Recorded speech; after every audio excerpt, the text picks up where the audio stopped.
In today's video, we're taking a look at the Yamaha EAD10 and see if it's still worth it for social media drummers.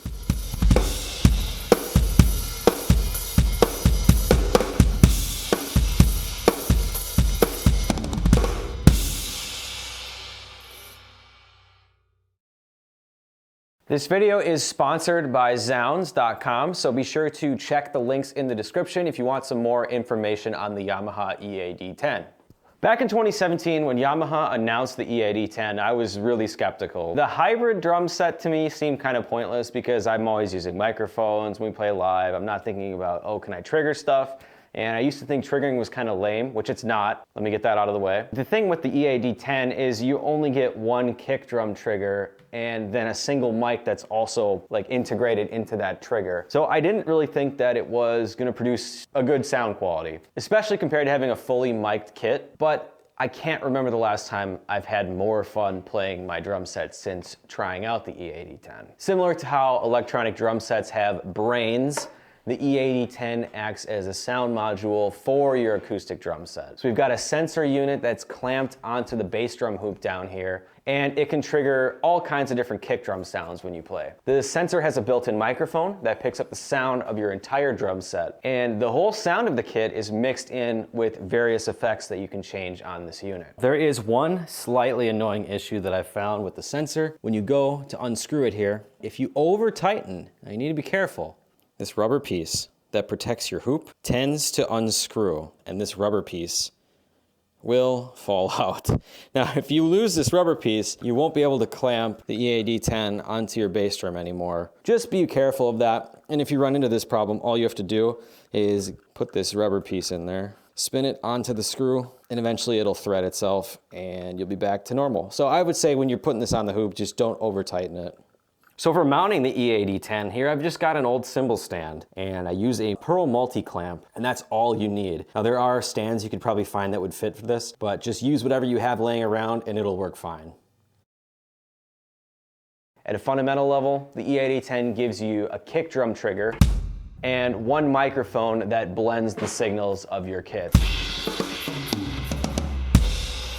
The unit has all sorts of presets and drum samples, making it fun to find a really cool sound. Now, the EAD10 can do a lot of things like recording, triggering, sampling, and adding effects. And I found myself drawn to using a lot of this effect knob here, which on most presets controls compression of the kit. And it sounds incredible when maxed out, at least for playing. You can definitely overdo it. It's just really fun to mess with this knob. Now, when I first plugged in the EAD10, I couldn't believe how much fun I was having playing the drums again. Each preset that I tried made me feel pretty inspired and excited to play, except for some of the funky phaser and flanger presets, but aside from that, there's some good stuff in the unit. If you place your ride cymbal above the microphone sensor like I have here, it's going to take over your mix, so keep that in mind. You're gonna need to experiment with placing the sensor in other spots on the bass drum, or else you may need to move your ride cymbal altogether. Something I have yet to try is adding a snare trigger. In my 20 plus years of playing the drums, I still haven't used drum triggers outside of using them with my digital audio workstation, Cubase. I use Slate Trigger 2, and that does a really good job, at least in studio settings. But for live, I think working with D drum triggers would be awesome. And I think they would pair really, really nice with the EAD10.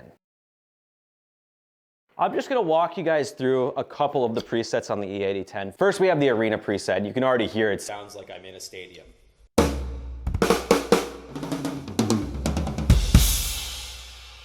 And if we adjust the effect knob, like I was saying, you're gonna start to really hear the compression. I'm just gonna play the snare drum.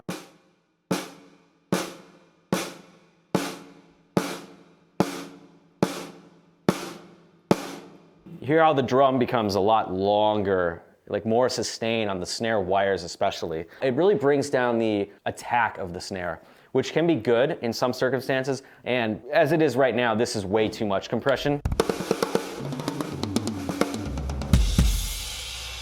But it still sounds cool, so if you want to practice with a ton of compression, don't feel like you're overdoing it. Just mess around. Whatever feels good to play, just go with it. Next up, we're gonna go to a preset called Psych.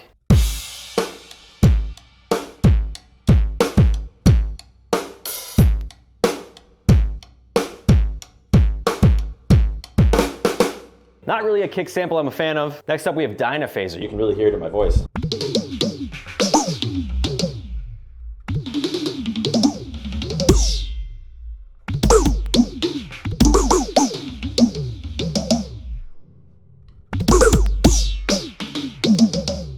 Not really one I would use, but it could be interesting for a drum solo. Next we have Dance 8.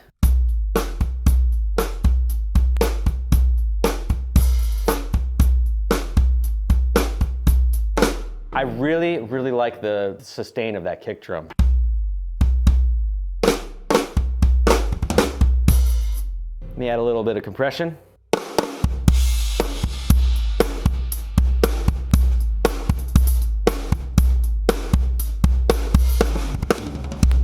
This is the reverse gate. Very much like.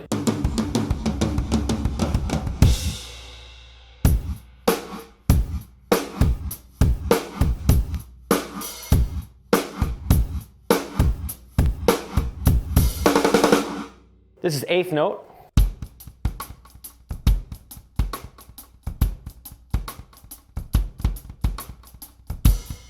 Kind of a cool delay preset. Flanger.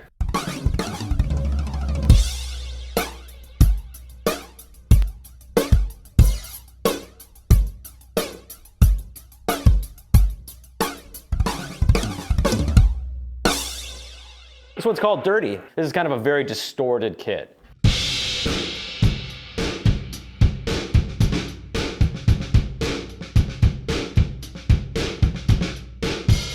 There's another application you could really think about with this thing. The amount of people on Splice and different like loop forums, right? They need drum samples for their production. So you could use the EAD10 to create drum loops and sell them. Just an idea. You could totally do that. This one's called Fat Splat. I love this one. This is like super wide.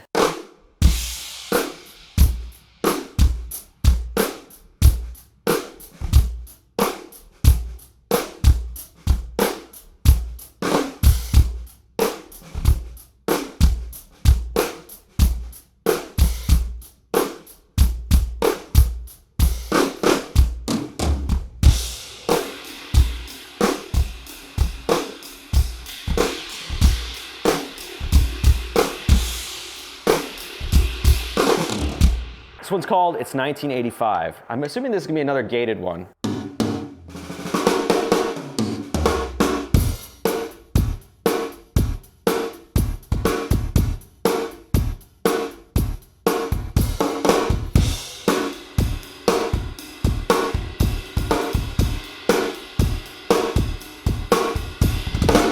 The title of this one, Just Compressor.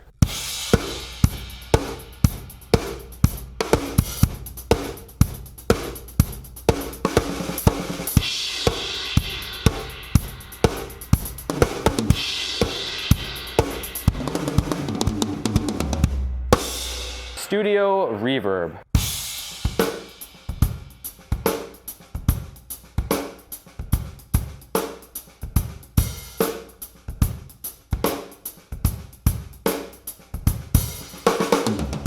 So that's about 12 of the presets. There's a bunch more in here. I could keep going, but just to give you an idea, that's what the EAD10 sounds like. So here is the EAD10 up close. On the top here we have volume controls, we have master, and we have audio/clicks. That's gonna be your aux in. And then here we've got a scene knob, which we can change which preset we're on. Below that we have our reverb knob. We have the effect knob, which on most of these controls compression. And finally over here we have the trigger, which this controls the level of the trigger sample that comes out of the unit. Over here we have various options that will control the menu, which you can change the effect type, you can do bypass, you can do all this kind of stuff. You can get out of there.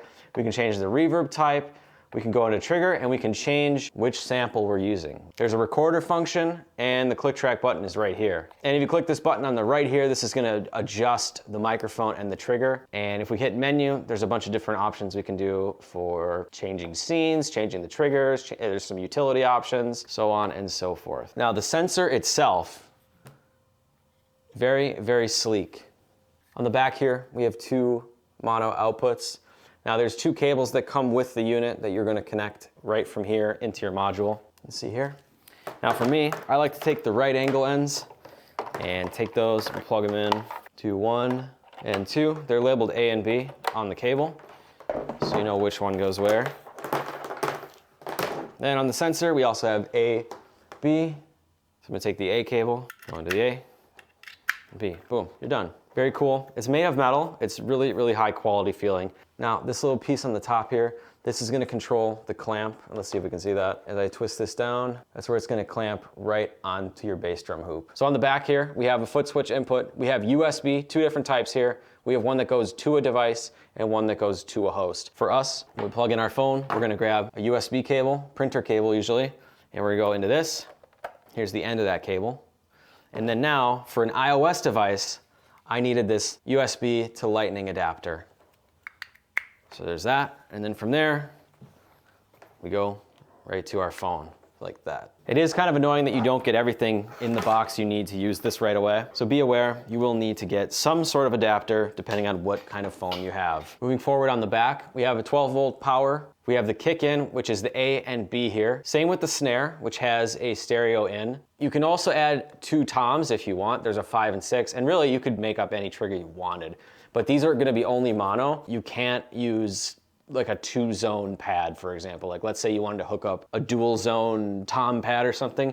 This will only work with single zone. But yeah, for a snare drum input, you could use something like a PD85 or a PD1005 for adding an additional pad to this. And then we've got a 3.5mm aux in, and then also we've got a stereo out here, 2 mono outputs. On the front of the unit, there is a headphone jack here. It is a 1/4-inch output, so you will need an adapter here. For practicing drums and making videos, I completely recommend the EAD10 to drummers of all skill levels. For live, not so much, but the EAD10 will work great as a monitor for your drums, and you can use the aux in on the back of the unit to hear the rest of the band from the monitor engineer, but you'll need to have the correct adapter to split 2 mono signals to the 3.5mm aux input. And for drummers looking to record drums professionally, you're not gonna get a good result using the EAD10, but it is a really, really good practice tool. For content creation, we know that it is a chore for drummers, especially when syncing microphones and multiple camera angles and even voiceover. Yamaha makes this process pretty simple. Right now, I have my iPhone 13 capturing all the kit audio from the EAD10, and it's really, really easy to then get the audio instead of having to use a computer with a digital audio workstation just to get that. And then after that, then I'll have to bounce that and then mix that audio to the video file. So I don't have to do that, which makes it really, really easy. If you're making Instagram content, this is a game changer for being able to do everything right on your phone. There is a drawback. You do need an additional accessory to use the EAD10 with an iOS device. I'm not entirely sure what kind of cabling you'll need for Android, but for iOS, I needed an Apple Lightning to USB 3 camera adapter, along with a long enough USB printer cable. And it needs to be long enough depending on where your phone will film. Like right now, I've got it sitting right here, and you can already tell that this cable is not long enough. I should have a longer cable here. Yamaha's Rec and Share app, which is Yamaha's app that kind of pairs with this and a lot of their other instruments, is clunky, but it allows you to create content for social media pretty easily. You can import songs from Apple Music or your files. I was able to use Moises.ai to export drumless tracks from the tracks that I already play with into my iOS files, and you can import them right to the Rec and Share app with no issue. It's a little confusing when you open the app. There's tons of UI elements on the screen that are begging for you to click on them. But you don't really need to do much to get recording. You can import the song, set up the camera, and click the red button. The app gives you a 10-second countdown, giving you ample time to get seated at the drums before recording a video. The metronome tempo auto detect did not work well at all during my testing, so probably not going to be using that, but I could be doing something wrong. When plugged into the EAD10, you can't use your phone's speaker to listen back to hear what you did each time. So unfortunately, you have to disconnect each time, which is a little annoying when your phone is on a tripod, especially when the camera adapter is bumping into the bottom of the tripod. Once you're done recording, you can edit your video right on your phone and turn down the song track to mix the drums better. I like hearing more of the track while I'm playing, but in a typical video recording, this results in pretty quiet drums, and having the ability to adjust the mix levels right from the app minimizes the quirks of the Rec and Share app. The EAD10 is not designed to give you a $1 million studio recording sound, but I don't think it really matters. Look at LS Tapario. He's one of the internet's most viral drummers, and he has used the EAD10 in almost all of his videos. Most users scrolling and watching videos are listening to them from their smartphone speakers. Worrying about having the most pristine, world-class studio drum sound is really a pointless endeavor, one that will A, destroy your productivity, and B, take you much, much longer to create videos and ultimately grow your social following. I really like the EAD10. It was a lot of fun to just plug it in and just test it out. And just going through the presets, there's a lot that are just totally unusable, like these phaser ones or, flanger or whatever, some of the delay ones. In certain contexts, I guess they could be useful, but really it's more about how can we enhance the sound of our drums to make them sound good on a phone, right? At the end of the day, we want to stand out on Instagram. We want to be able to do this quickly, right? We don't want to spend days and weeks on one single video for Instagram. We want to be able to pump these out fast. So having a unit like this makes that possible, and it just enhances the sound, because if you just use the phone, like, you can get an okay sound, but being able to hear the kick drum through the phone speaker is such a big thing. Otherwise it'll just sound kind of washed out, and especially if you have music on top of that, we need something to cut through. And with the Rec and Share app, it just is so easy once you're done recording just to adjust the slider, really bring down the level of the music to really bring up the sound of the drums, which is the focus when you're creating drum content for Instagram. Yamaha's EAD10 is still a popular tool for creating social media and YouTube content in 2024. The quirks are easily outclassed by the productivity and workflow improvements you'll experience when making videos. When you set the unit up for the first time, I know you will have as much fun as I did. Let me know what you guys think down below in the comments. Have you used the EAD10 before? Let me know what you think of it. Be sure to check out the links in the description for more information on the EAD10. They are affiliate links, so I will make a small commission if you decide to grab one. Please subscribe to the channel, like the video. I will see you all in the next video. And hey, watch this video right here. You know you want to.